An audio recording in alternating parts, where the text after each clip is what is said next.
Iya, supaya kan kalian sudah bertatapan. Jadi untuk fokus berikutnya tatapannya ke satu arah sudah, bukan ke teman sampingnya lagi, no? Ya sekarang kita fokusnya ke layar ini, oke? Ya, oke, Bapak Ibu Guru. Dalam diseminasi ini ada 8 yang mesti kita kulik-kulik secara garis besar. Yang pertama, perubahan paradigma belajar. Ada disiplin positif, nilai-nilai kebajikan, kebutuhan dasar manusia, motivasi perilaku manusia, posisi kontrol guru, keyakinan kelas sama segitiga restitusi. Modul ini 2 mingguan kami pelajari, tetapi yang hal-hal ini sebenarnya sudah sering kita lakukan, cuma mau dikonekkan saja kembali. Oh ini saya sudah lakukan, oh ini belum, oh yang saya lakukan ini ternyata masih bukan pada tempatnya. Ya, kita ke pertama dulu, perubahan paradigma belajar. Ya, pembelajaran dengan paradigma baru ini selalu kita dengar ini. Pembelajaran dengan paradigma baru. Bapak Ibu pernah dengar pembelajaran dengan paradigma baru? Ya, oke. Terima kasih. Ini sudah biasa kita dengar. Definisinya ada di slide saya mengatakan begini. Pembelajaran dengan paradigma baru itu sebuah pendekatan pembelajaran yang menggeser fokus dari pengajaran yang berpusat dan bagaimana sih itu di kurikulum merdeka, pembelajaran yang kontekstual, pembelajaran yang menyesuaikan dengan kebutuhannya, atau istilahnya pembelajaran berdiferensiasi. Nah, dalam pembelajaran dengan paradigma baru ini tujuan utamanya apa? Yaitu mengembangkan profil pelajar Pancasila. Ada berapa dimensi profil pelajar Pancasila? 5. Pelajar Pancasila, sama-sama dan Pelajar Pancasila beriman dan bertakwa pada Tuhan Yang Esa dan berakhlak mulia, berkebinekaan global, gotong royong mandiri, kreatif dan bernalar kritis. Dari 5 dimensi ini itulah yang akan kita tuangkan dalam proses pembelajarannya kita. Saya tidak lama-lama di paradigma baru ini karena kita kan sudah 2 tahun juga di kurikulum. Pertama, ilusi bahwa guru mengontrol siswa. Walau bagaimanapun kita mengontrol anak-anak, tetapi kalau mereka tidak mau mengontrol dirinya, tentu tidak akan terjadi daya kontrol itu. Biar bagaimanapun aturan yang kita buat di sekolah, tetapi kalau mereka sendiri tidak mau diatur, jadi semua itu kembali kepada motivasi intrinsik, motivasi dari dalam siswa. Itu yang pertama. Walaupun kita bilang kita ini sebagai pengontrol, oke, tetapi kalau siswa tidak mau, tidak ada dari motivasi intrinsiknya, tidak. Berikut, ilusi bahwa semua penguatan positif, efektif dan bermanfaat. Apakah bisa seperti itu? Tidak. Ya tidak ya, karena dipaksa bagaimanapun itu kembali kepada motivasi dari dalam siswa. Karena biar bagaimana? Dan pula kalau lingkungan tidak mendukung, di sekolah kita menerangkan yang bagus, tetapi di rumah lingkungan mereka tidak itu, jadi tidak nyambung juga.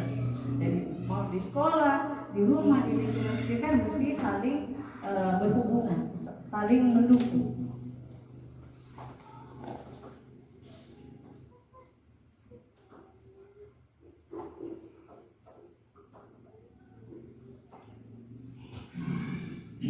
Oke. Berikut disiplin positif. Nah, sama-sama di platform Merdeka Mengajar kita biasa buka ini. Oh, disiplin positif. Sudah disiplin positif lagi. Tetapi mari sama yang kita cerna dulu. Disiplin positif. Arti kata berasal dari kata disiplin yang artinya belajar. Oh, ternyata disiplin ini belajar. Kalau kita secara umum disiplin itu yang berhubungan dengan tinggallah objek. Tetapi ternyata itu disiplin itu belajar. Atau salah satu cara penerapan disiplin yang bertujuan menumbuhkan kesadaran, memberdayakan peserta didik tanpa imbalan. Ada imbalan atau ribut-ribut semacam apapun, sama ancaman. Kita ancam siswa. Oh kamu jangan, kita datang jam 7:10 harus bel. Kalau tidak datang, apa ini biasa kita lakukan? Kita ini siswa, kita kumpulkan, kita berikan dia apa? Apakah semacam itu disiplin, memberikan disiplin positif? Apakah besok-besoknya mereka akan tidak terlambat lagi? Nah, ternyata tidak ya. Ternyata biar kita semacam itu tetap mereka melakukannya karena mereka tidak menumbuhkan kesadaran dari dirinya. Oke, jadi sebagai pendidik tujuannya kita adalah menciptakan peserta didik yang memiliki disiplin diri sehingga mereka berperilaku mengacu kepada nilai-nilai kebajikan universal.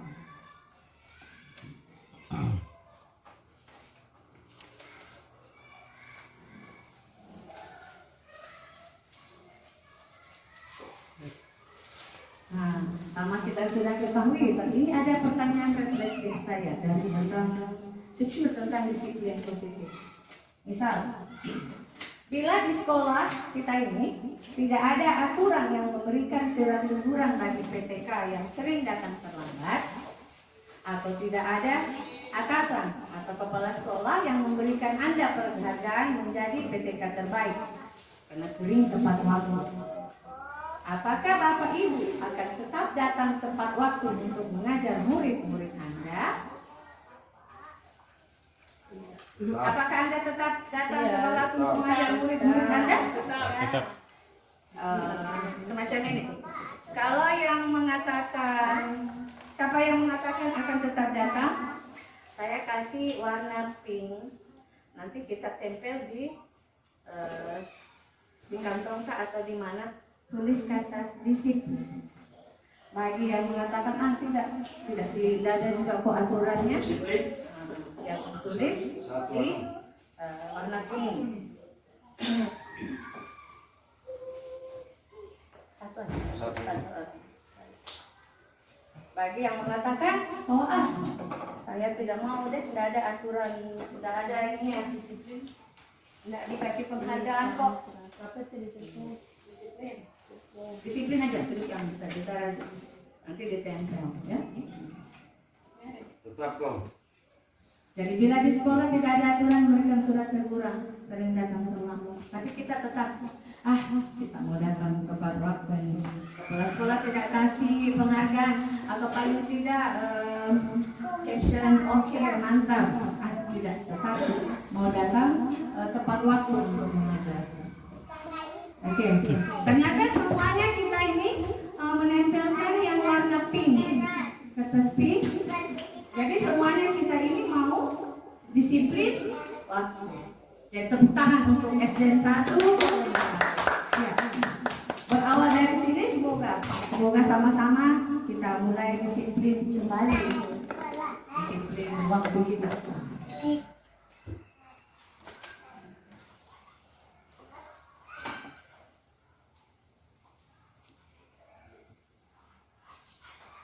Ada pertanyaan sebelum lanjut tentang disiplin positif ini? Karena sama Bapak Ibu gurunya semua kebutuhan dasarnya terpenuhi, makanya kalau sekolah dia senyum-senyum, dengan anak-anak dia senang, untuk mengumpan rasa marahnya itu dia pintar menstabilkan emosinya, karena kebutuhan 5 dasar itu terpenuhi sudah. Karena kita sudah sama tahu ada 5 kebutuhan dasar, ayo kita refleksi dulu. Ada ceritanya.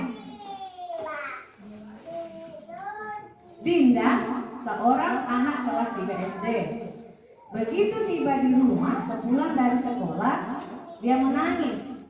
Dia mengadu sama ibunya bahwa dia benci pada Ibu Rani, ibu gurunya itu. Menurut Bapak Ibu, kebutuhan apa yang berusaha dipenuhi sama ini anak jika jawabannya seperti ini? Ini ada 3. Walaupun ini refleksi yang sama kan? Yang pertama dulu, masa belajar cuma gitu-gitu aja dengerin ibu guru? Penguasaan atau kebebasan? Siapa yang penguasaan? Kebebasan. Siapa yang kebebasan? Oke, ya terima kasih. Ya sama. Kalau ibu guru tidak menyapa aku hari ini, padahal aku pakai jilbab baru, tentu dia mau menunjukkan cinta dan kasih sayangnya. Ini dua yang memang sengaja saya pilih. Aku sebel gambarku tidak rapi, malah ibu guru nunjukin ke teman-temanku di depan kelas. Dia mungkin pribadinya, berkuasanya dia. Okay. Kalau yang nomor tidak, aku bosan, masa belajarnya cuma gitu-gitu, dia kebebasannya dia. Masa sih belajarnya gitu-gitu ya? Dia menunjukkan dasar kebebasan. Masa mau begitu sih? Ya. Sedangkan kami juga lalu ini manusia. Ternyata kita siswa maupun guru melakukan sesuatu itu ternyata ada motivasinya. Ada dasar motivasinya sehingga mereka melakukan sesuatu. Kalau ini ada tiga motivasi perilaku manusia. Pertama, dia melakukan sesuatu itu untuk menghindari ketidaknyamanan atau kena hukuman. Siswa datang cepat tepat waktu, mungkin karena dia tidak mau dihukum atau karena tidak nyaman. Itu salah satu mungkin yang mendasari sehingga dia tepat waktu. Sama dengan kita guru, mungkin kita datang tepat karena kita tidak nyaman dengan guru-guru lain. Oke. Dua, motivasi yang mendasari perilaku kita ada juga karena kita ingin mendapatkan imbalan atau penghargaan dari orang lain. Kemungkinan seperti itu sama dengan siswanya kita atau misalnya PR 10 nomor benar semua, kita kasih dia permen kah atau apa. Mereka kerja PR karena nanti ibu guru mau kasih kami hadiah. Ya toh? Ketiga, ada satu yang mendasari perilaku manusia, yaitu untuk menjadi orang yang mereka inginkan dan menghargai diri sendiri dengan nilai-nilai yang mereka percaya. Jadi dari ketiga yang mendasari, tentu kita ingin semuanya di posisi ini. Kita hargai diri sendiri. Kita berperilaku itu karena kita menghargai diri sendiri, karena kita ingin orang lain juga seperti itu, tanpa ada hukuman ataupun imbalan ataupun jempolan dari orang lain. Jadi ketiganya ini semoga kita berada di posisi ini, berasal dari untuk menghargai diri kita sendiri. Kalau siswa selama ini mana kira-kira? Mereka berperilaku itu berdasarkan apa kira-kira ya? Anak-anaknya kita ini kira-kira mereka berperilaku itu kebanyakan ketidaknyamanan atau hukuman atau mendapat penghargaan atau yang terakhir. Ada yang bisa berikan pendapatnya? Kira-kira anak-anaknya kita di SD 1 ini, mana kira-kira dari ketiga itu? Kalau saya melihat dari ketiga motivasi tadi. Ya, silakan Pak. Saya melihat dari ketiga motivasi tadi, yang kebanyakan anak-anak yang ada di sini dia yang di urutan 1. Karena hukuman. Karena biasanya saya harus datang cepat karena pejabat. Pakai cambuk lagi pejabat. Seperti itu. Jadi mereka itu yang membuat mereka sehingga mereka dapat cepat. Kalau kekurangannya juga di sini. Kalau misalnya guru itu sudah datang duluan, karena dia takut dengan hukuman itu, biasa dia menghindar dulu atau sembunyi dan sebagainya, nanti masuk itu salah satu kekurangan dari itu. Tapi ini bisa tanyakan yang kedua tadi, ada motivasi anak-anak mendapatkan seperti pujian atau gula-gula dan sebagainya. Mereka takut tentang hukuman tadi. Kira-kira apa yang bisa kita lakukan seorang guru supaya mereka itu tidak melakukan sesuatu itu karena hukuman orang. Saya ini bakal dihukum. Jadi kira-kira apa langkahnya kita guru SD 1 Tunggal ya? Ini supaya anak-anak tidak ini lagi. Tidak berdasarkan kita datang cepat ini memang karena kita ini siswa harus datang tepat waktu. Kira-kira apa? Apa kira-kira yang bisa kita lakukan? Disiplin. Ya, disiplin. Yang kedua apa lagi kira-kira selain disiplin? Jadi kita guru apa kira-kira? Supaya anak-anak tidak seperti itu melakukan sesuatu karena cuma hukuman. Yang kedua tentu kita guru yang sebagai role modelnya, contohnya.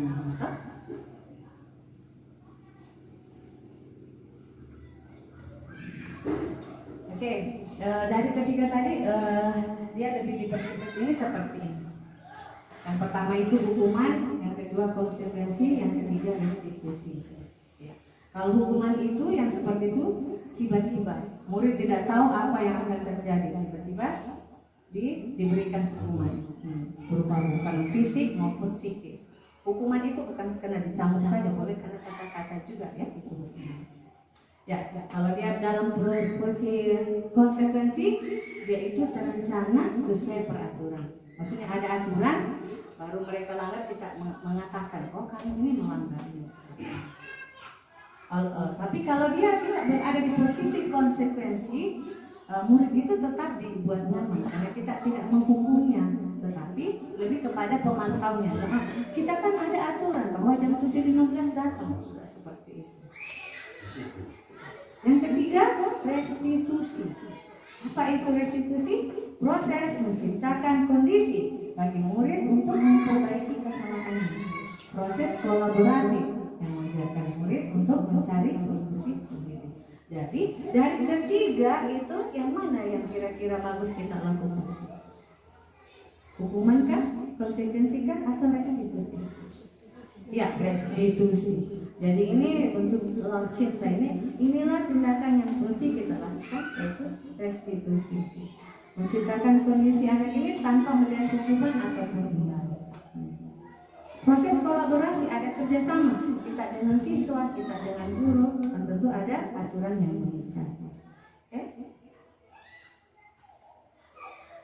Ada pertanyaan?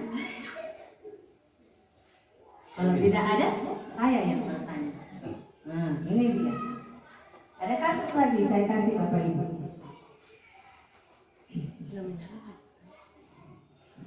Ya. Iva kurang menguasai pelajaran matematika. Ada siswa namanya Iva. Dia kurang belajar matematika. Pada pelajaran matematika dia lebih banyak diam, menggambar di buku pelajaran. Pada saat gurunya Ibu Nur Samsi, ada Ibu Nur Samsi? Menanyakan pertanyaan. Iva menjadi gugup.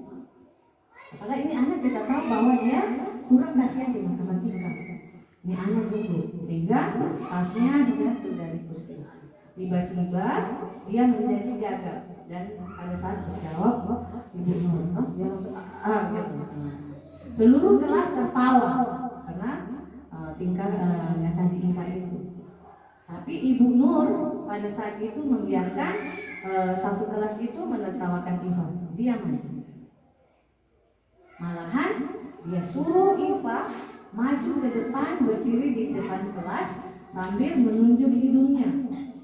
Ibu Nur langsung gini, kamu yang tidak bisa kerjain soal nomor 1, 2 itu padahal gampang. Jadi malah kelas tambah rame lagi. Anak-anak tertawa, Iva yang waktu dipegang hidungnya. Oke. Apakah Anda setuju dengan tindakan Ibu Nur tadi? Apakah Bapak Ibu setuju? Ya. Tapi sebelumnya menjawab, apakah Bapak Ibu pernah melakukan hal tersebut atau paling tidak menyerupai selama pembelajaran ini?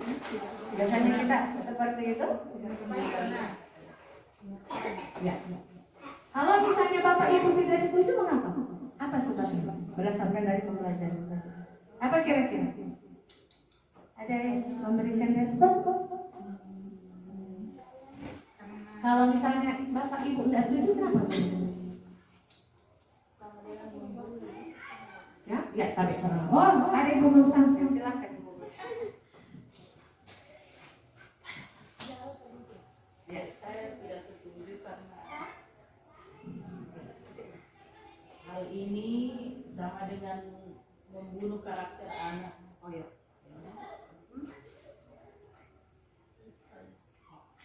Karena iya, ditambahkan oleh Pak Guru.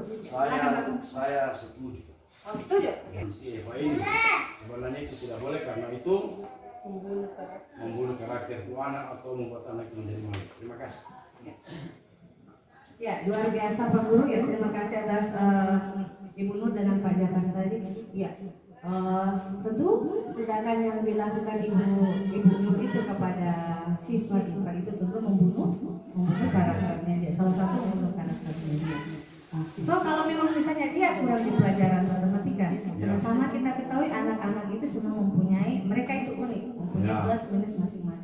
Jadi seperti itu tentu tidak boleh, jangan lagi dilakukan di ruang kelas.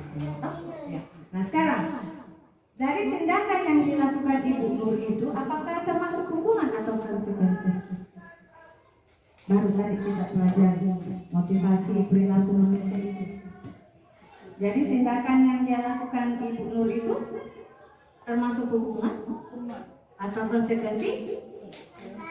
Hah? Hukuman atau konsekuensi? Kenapa? Kalau hukuman kenapa? Kalau konsekuensi kenapa? Tindakan yang dia lakukan itu tadi itu dia bersifat satu arah, Ibu Nur ke ini. Si anak tidak ada respon. Itu berbentuk hukuman fisik. Juga itu tidak terencana, tiba-tiba di dalam pembelajaran mestinya kan itu tidak, tetapi itu dia tiba-tiba.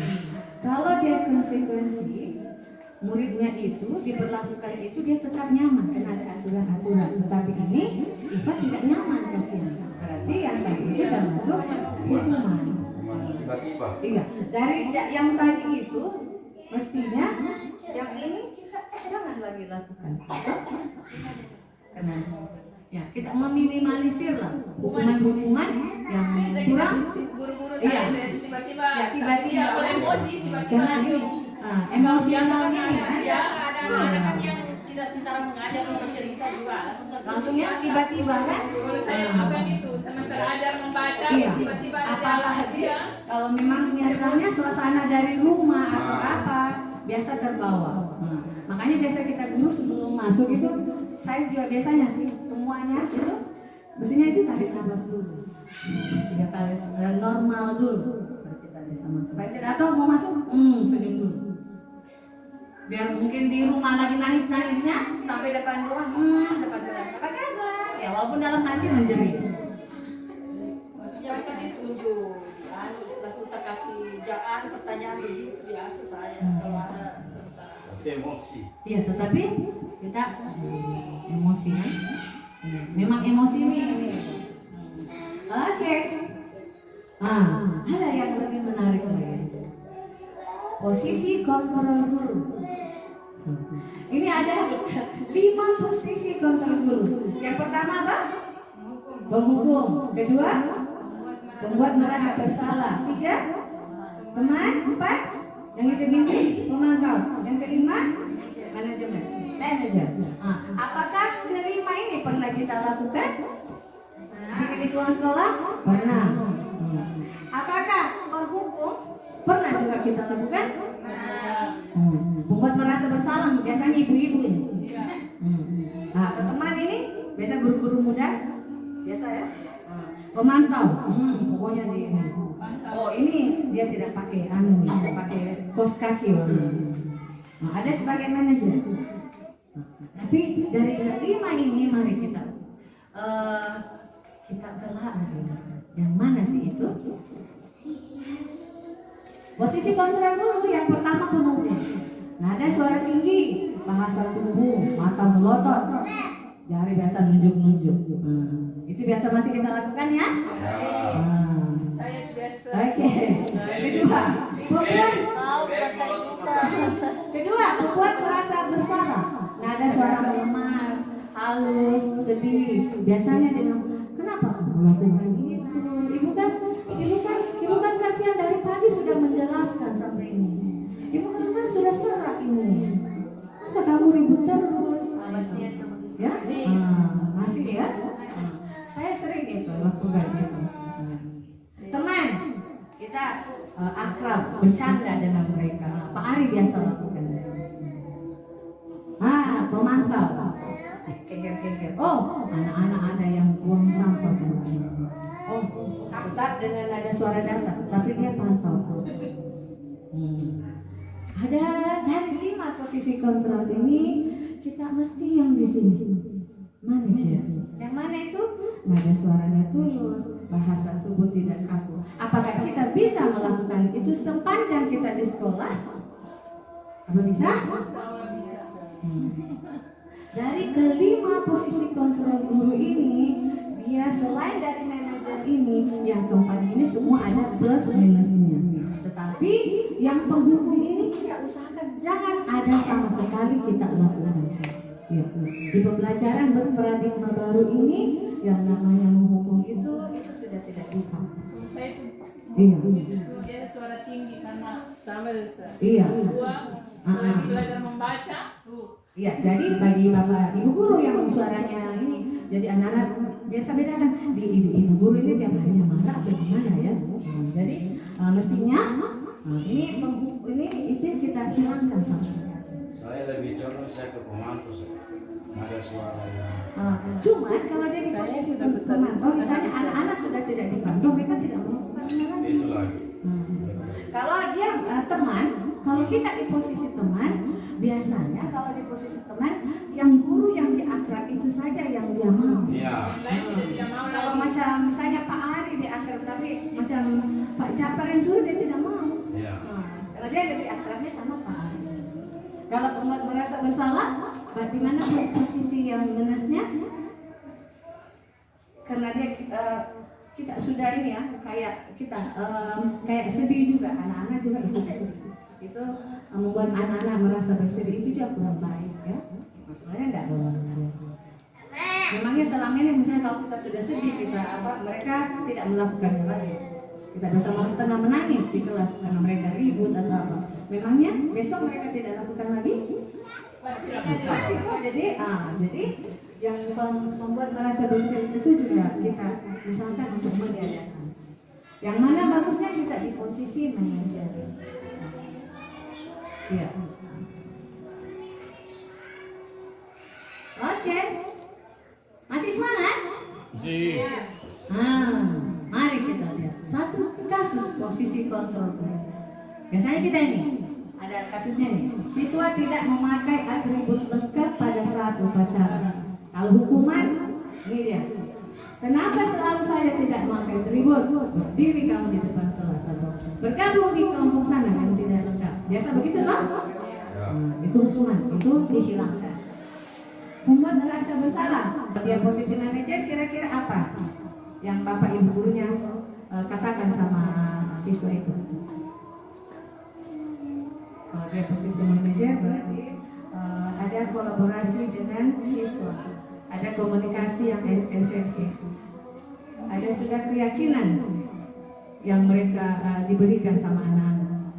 Kira-kira apa ya yang di sini mereka bapak ibu guru mau katakan? Kira-kira apa ya? Ya kalau seperti kasusnya kita di sekolah ini yang anak-anak rata ini selalu tidak lengkap, mungkin ya posisi manajer itu kita tanya apa penyebabnya. Oh ya. Apa penyebab kalian tidak lengkap? tidak lengkap? Apa lagi? Dasinya di mana? Dasinya di mana? Kenapa? Biasa kan anak-anak hilang bu. Mungkin kita tanya karena kamu sembarang tinggal atau orang tua sudah bosan berikan, mungkin ada arahan-arahan apa dari kita manajer atau sebagai manajer kita kasih nasihat. Jangan sampai lagi terulang, misalnya dasinya disimpan baik-baik kalau pulang sekolah itu bagaimana. Oke, kita lihat posisi kamu guru. Apakah kamu tahu kesalahanmu? Kira-kira apa yang akan kamu lakukan untuk memperbaiki kesalahan ini? Bisa kita tanya, kenapa kamu tidak memakai? Oh, hilang dulu. Jadi apa yang kamu lakukan supaya tidak hilang lagi? Sudah paham semua, sudah tahu semua. Mau kita tahu lagi pemahamannya kita, bisa nggak kita bedakan? Oke, ini ada kasus Sabrina, dia terlambat dia. Siapa sih siswanya kita sering terlambat ya? Dari kasus tadi, posisi kontrol apa yang Pak Lukman berikan sama Sabrina? Jangan terkecoh suasana. Ya. Apa kira-kira posisi kontrol yang diberikan Pak Guru? Hukumankah? Pembuat merasa bersalahkah? Temankah? Pemantaukah? Atau manajer? Sabrina ini kan ya ketemu di depan gerbang toh, Pak Guru toh? Pak Guru di situ dia. Oh, tidak pakai sepatu warna hitam Sabrina ini. Baru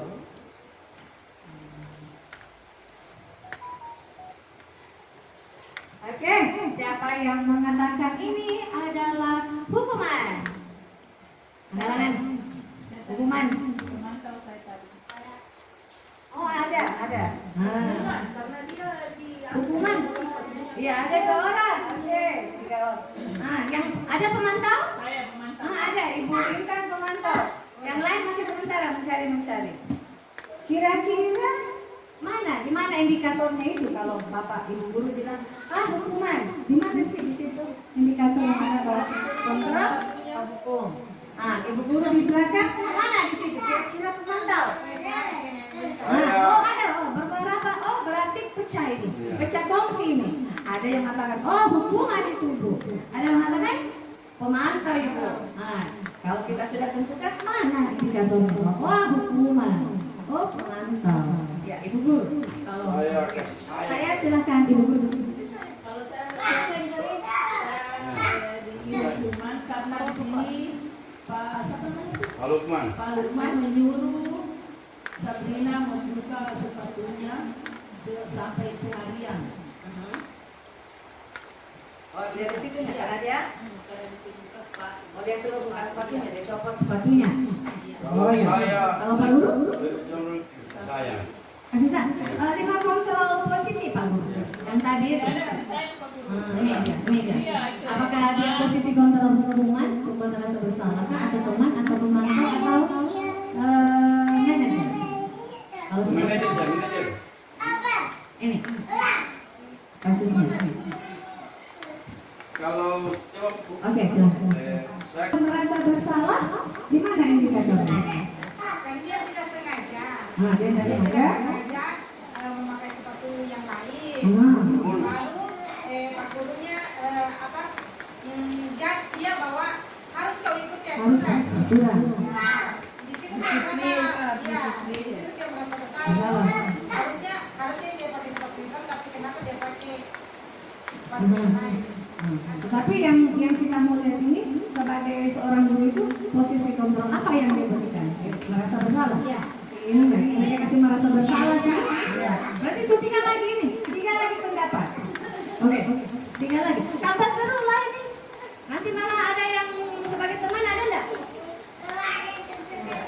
Ada ya?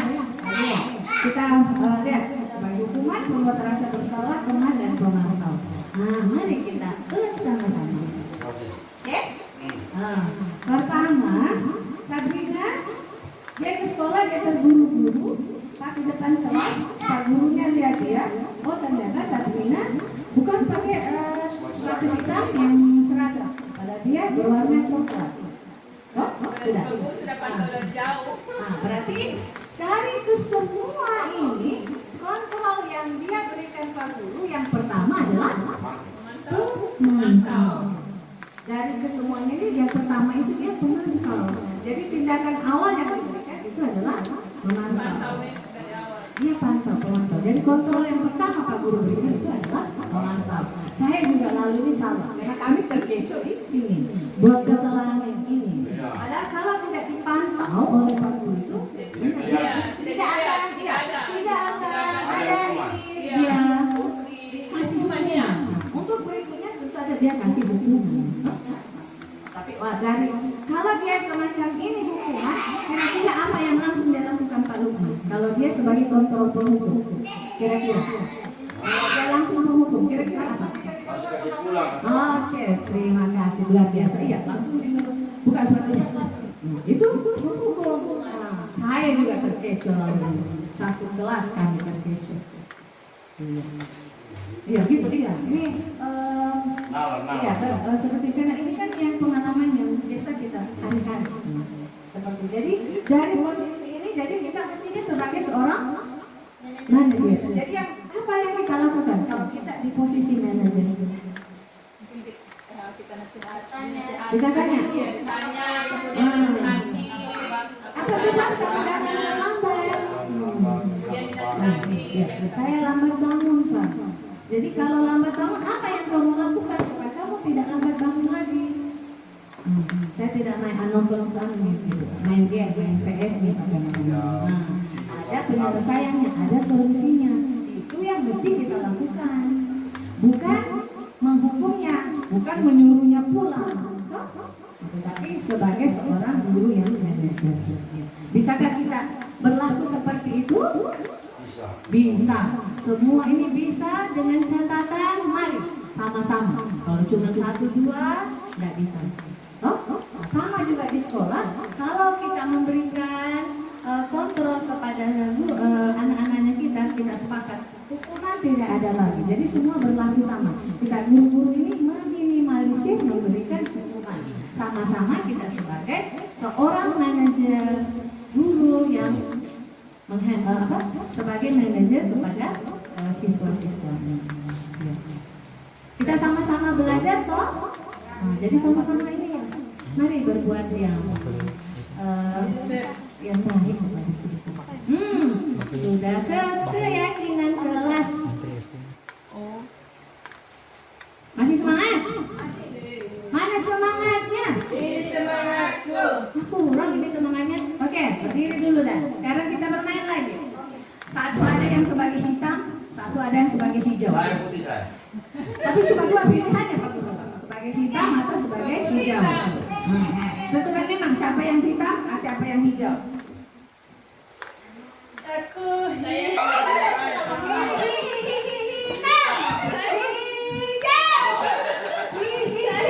Hiduplah Indonesia. Terima kasih. Saya hitam, saya hijau, saya dua yang betul. Siapa yang hitam? Aku tahu. Oke. Keyakinan kelas lagi. Sama diketahui ini keyakinan kelas ini sudah masing-masing pernah buat Bapak Ibu? sudah ada. Nah, sekarang kenapa sekarang ada nih itu keyakinan kelas lalu dibilang di peraturan kelas?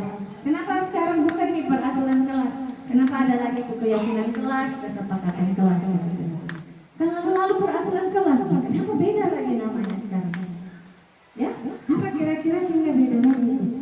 Lalu peraturan kelas, kenapa sekarang lain lagi namanya? Beda, kurikulum beda lagi namanya. Tapi kita menyampingkan itu, kita mari sama-sama. Kenapa sih itu lalu dibilang peraturan kelas, kita ganti sekarang yang lebih smart, yang menjadi keyakinan atau kesepakatan? Apa kira-kira? Ya, silakan Ibu Guru. Kenapa kira-kira? Karena Lagi cuma satu. terima kasih. Dulu dibilang peraturan kelas karena itu dibuat oleh gurunya. Kalau sekarang di kurikulum merdeka namanya keyakinan kelas karena atau apa tadi kita bilang keyakinan kelas atau kesepakatan kelas karena guru bersama murid Sepakat. iya yang membuat bersama-sama apa yang harus kita lakukan di dalam kelas. Jadi kita keluarkan apa yang biasanya harus kita lakukan dalam kelas. Nah, kita suruh anak untuk menulis di kertas, baru kita suruh tempelkan ditulis. Baru kita bicarakan lagi bersama apa yang harus kita ambil bersama-sama. Nah, kalau menurut saya seperti itu. Iya, terima kasih. Luar biasa Ibu Feby, terima kasih ya. Tangannya mana? Ya, salah satu itu penyebabnya sudah saya katakan peraturan kelas tadi yang itu. Kalau peraturan kelas itu lalu kan kita guru. Ini peraturan di kelas kita. Semua siswa harus benar. Nah, sekarang pendidikan itu sekarang kan lebih kontekstual, lebih kepada murid bahwa peraturan-peraturan yang kita buat itu apakah selama ini mereka melakukannya lagi. Nah, sekarang kita lebih semangat lagi bahwa di dalam kelas itu kita buat keyakinan kesepakatan kelas itu dua arah. Bukan cuma kita ini, ada kesepakatan. Ada kita mengajak siswanya kita mau apakan sih di dalam kelasnya kita ini. Kita mau apa sih model belajar di kelas ini supaya kita nyaman. Jadi ada kesepakatan dengan anak-anaknya kita dengan kita. Tidak satu arah, cuma kita saja yang buat itu peraturan. Ya. Jadi lebih kepada anak-anak juga terlibat. Jadi kalau misalnya besok-besok mereka tidak mengindahkan lagi, oh sama-sama, kan kita kita sudah buat sama-sama bahwa kesepakatan kita ini saling menghargai. Misalnya nih, saling apa nih Bang Puli temannya, gara-gara orang tua biasanya misalnya kita ambil saling menghargai teman. Aduh, toh kita kan sudah sepakat bahwa kita ini tidak boleh gara-gara. Kita akan sepakat bahwa saling menghargai. Kenapa kita tidak seperti itu? Ya toh? Dan lagi kamu ini, ya? Iya, betul sekali. Ini ada keyakinan kelas ini caranya membuat. Pembentukan keyakinan kelas itu ada sih apa bedanya dengan peraturan-peraturan itu? Sebentar kita lihat. Kalau keyakinan kelas ini berupa pernyataan universal, dibuat dalam pernyataan positif. Yang bagaimana itu pernyataan positif? Lalu kalau di peraturan kelasnya kita lalu kan biasanya gini, jangan buang sampah sembarangan, jangan ribut sementara belajar. Itu kan kata-kata negatif. Kita ubah dia dalam pernyataan positif. Kenapa diubah dalam pernyataan positif? Apakah kata jangan itu jelek? Bukan. Cuma dia lebih ke aura positifnya itu supaya kata jangan atau tidak itu tidak lagi diperkenalkan dalam suasana kelas. Misalnya, iya. Begini Bu, kalau kesepakatan atau keyakinan kelas ini jelas banyak kita bikin karena biasa kan siswa masing-masing mempunyai keyakinan dia, misalnya jangan seperti sesuai lain. Akhirnya kesepakatan itu banyak. Bagaimana untuk membuat kesepakatan itu? Oke. Ya betul bagus. Jadi karena yang kita mau buat kesepakatan itu kan berdasarkan yang kita sepakati itu yang anak-anak. Misalnya 24 siswa, masing-masing mengeluarkan pendapatnya. Jadi dari kesemuanya itu kan ada yang biasanya mirip atau ada yang menggunakan kata-kata, masih menggunakan kata-kata negatif. Kita rubah, ada yang mirip itu kita ya. Karena langkah-langkahnya ini ada contoh langkah-langkahnya seperti ini. Kalau kita merasa bingung toh, ini kan semuanya. Oke lah, ada caranya seperti ini. Pertama tentu kita jelaskan dulu sama siswanya kita. Apa sih itu keyakinan kelas atau kesepakatan kelas? Apa sih bedanya dengan peraturan? Kita mesti antar itu dulu toh. Ya. Baru kita bertanya bahwa kelas impiannya kita ini apa sih maunya kalian di kelasnya ini supaya di kelasnya kita mau ngapain sih supaya di kelasnya kita ini pembelajaran kita bagus, kita juga belajarnya enak, apa sih?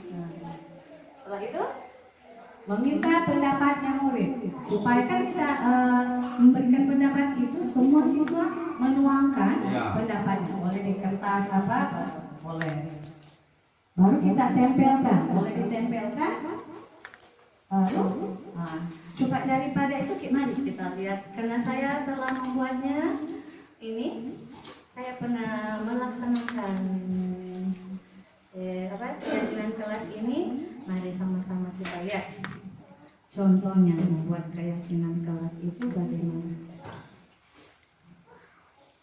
Nah, ini adalah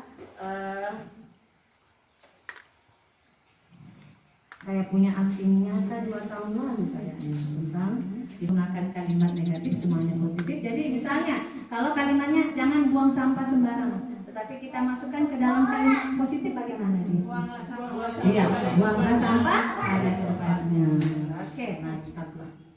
Jadi sisa mau tunggu keyakinan kelasnya masing-masing. Nah, inilah yang jadi keyakinan kelas pada waktu itu. Dia agak blur ya. Keyakinan kelas saya itu lalu disiplin waktu aktif dalam kelas saat pembelajaran.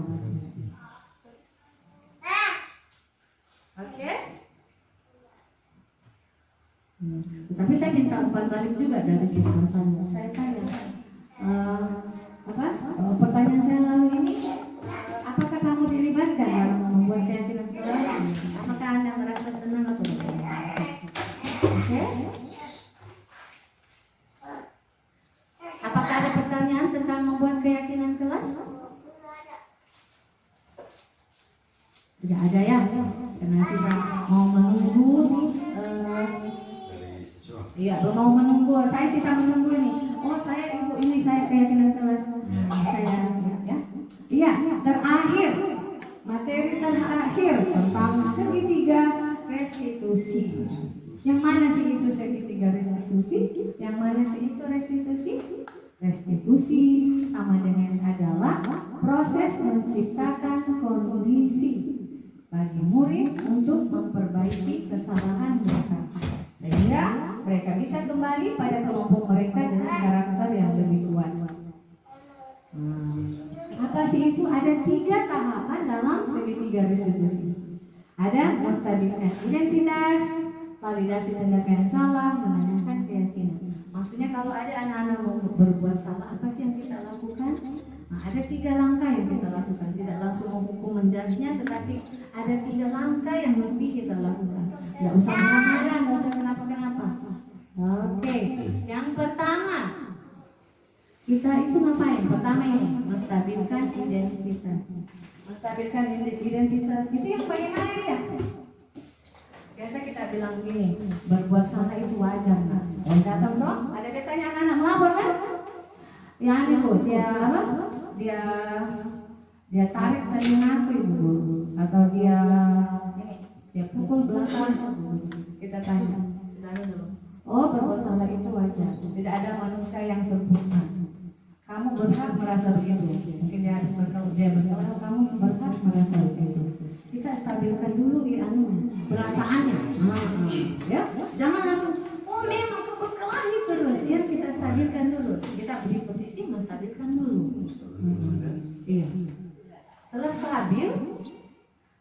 stabil kita apa? Kita validasi tindakan yang salah tadi. Yang bagaimana itu kita validasi berdasarkan prinsip setiap perilaku berupaya memenuhi satu kebutuhan dasar tadi. Jangan-jangan ada salah satu kebutuhan dasar tadi. Divalidasi tindakannya itu yang mana? Biasa kita bilang gini, kamu pasti punya alasan. Kenapa kamu seperti itu? Kita tanyakan dulu toh. Kamu melakukan itu mungkin kamu mempertahankan sesuatu. Kita validasi dulu. Oh, kamu patut bangga karena setelah melindungi sesuatu yang penting buat kamu. Kamu pasti punya alasan. Oh, ditanya, apa alasannya? Itu validasi tindakan yang salah. Oke? Setelah tadi menstabilkan, baru kita validasi tindakan. Kenapa kamu berbuat seperti itu? Yang terakhir, apa yang kita lakukan? Menanyakan keyakinan. Ini kita hubungkan misalnya dengan keyakinan kelasnya kita atau disiplin positif yang ada di sekolahnya kita. Misalnya tadi nih, apa keyakinan kelasnya kita? Kalau misalnya ada yang mereka langgar itu berhubungan dengan keyakinan kelasnya kita bilang gitu. Kamu ingin menjadi orang yang seperti apa? Apa sih keyakinan nilai-nilai apa? Nilai-nilai positif apa yang kamu langgar ini di sekolah? Kita bilang ya. Kita tanyakan dulu keyakinan ya. Jangan langsung setelah divalidasi tidak ada solusi lagi toh. Iya. Saya telah ada saya contoh pelaksanaan segitiga restitusi saya. Lalu ini tugas saya lalu ya. Ya ini kasusnya Marsha ini dia sering pakai bahasa ini ya dia sering membentak temannya ya. Dia agak kasar anaknya. Ini saya panggil dia karena dia kan dia ketua kelas, piket kelas toh. Waktu piket dia bentak temannya, dia suruh temannya tadi dia bentak, bukan dia tapi pakai bahasa yang pakai bahasa yang kasar. Pastinya seperti itu. Kita panggil dia, kenapa sih kamu sering bentak teman? Karena menurut dia maksudnya kalau tidak dikasih begitu ibu tidak mau teman bekerja kalau tidak dikasari. Jadi saya bilang, kalau seperti itu misalnya kira-kira apa yang kamu mau lakukan supaya kamu itu tidak pakai bahasa kasar lagi. Oke. Nah, ini kasus terakhir sudah. Kasus terakhir dia kira-kira, tapi ini dia blur ya. Ya ceritanya ini Pak Joko sama 2 siswanya ini Mario sama Adi. Ini Mario sama Adi ini jam istirahat dia lempar-lempar makanan di kantin ini. Tidak sengaja ibu guru kebetulan lewat, ibu Harni lewat, ibu Harni kena makanan itu. Jadi Pak gurunya tanya, kalian main lempar-lempar makanan di kantin kena wajahnya ibu Dina ketika beliau sedang ngomong. Oh iya Pak. Baru dia bilang nih, dia menuntut, oh iya Pak saya salah. Baru ada informasi yang kau mau tambahkan? Apakah kalian tahu kalau kalian pernah ada masalah? Oh iya Pak. Baiklah, Bapak di sini bukan mencari siapa yang salah. Bapak di sini mencari penyelesaian. Kalian pasti melakukan itu ada alasannya. Iya Pak.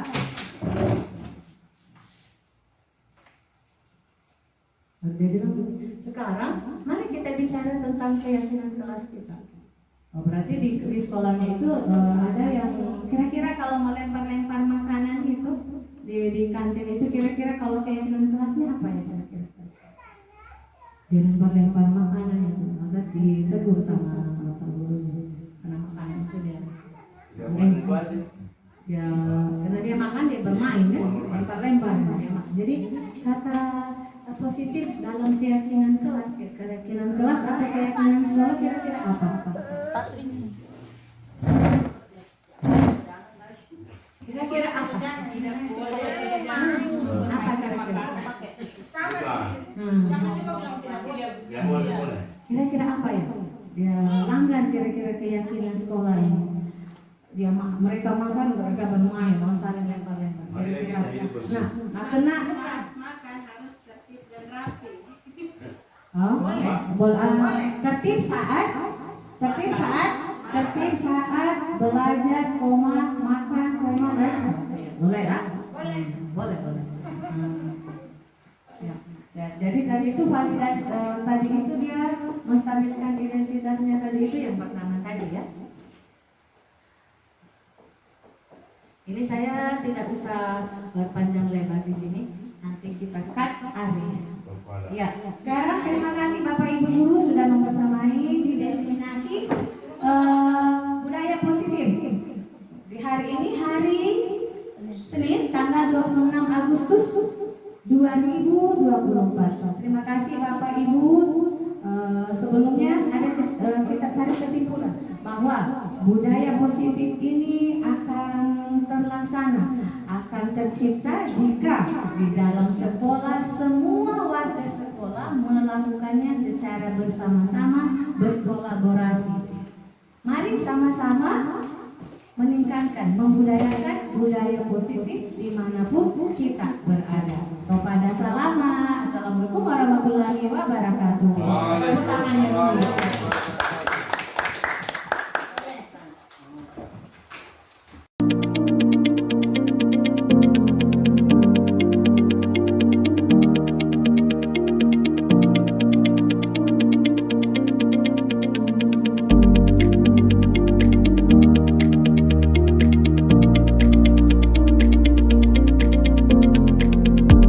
Terima kasih Bu Basia atas ilmu yang diberikan kepada kami.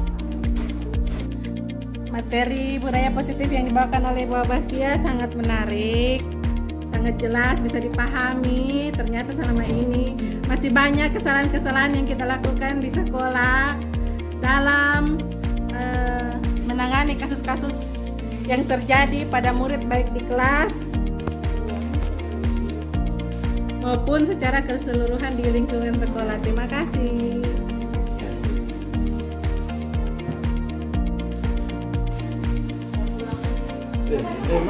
Ya. Terima kasih kepada Ibu Awasia yang sudah membawakan materi budaya positif juga hari ini. Kami akan berbuat lebih baik. Mungkin kemarin banyak kesalahan yang dilakukan, hari ini kami sadar dan kami akan mengubahnya. Hebat.